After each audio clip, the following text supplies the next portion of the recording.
I have 3 brothers and 2 sisters. None of us have children. We grew up with a father who was a violent alcoholic. He fought in New Guinea in World War II and was run over by his own side and came home with his spine and his nervous system shattered. In the street where I lived, every father was a returned serviceman and an alcoholic.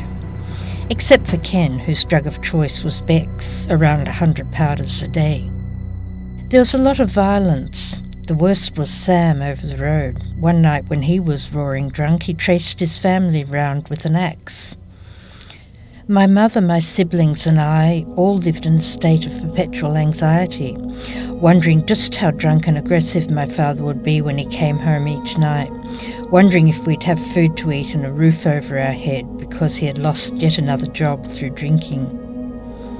All my family developed psychiatric problems: depression, paranoia, acute anxiety, obsessive-compulsive disorder, post-traumatic stress disorder. I was to witness this pattern again. I came of age in the Vietnam era and several of my male friends' numbers came up. When they came home, they were angry misfits. They'd relive the war in their sleep and wake up screaming until they were afraid to fall asleep. One could only sleep under his bed. Their marriages failed. Now their children have psychological problems from growing up with fathers who were scarily unpredictable. I fear for the children of the Iraq War.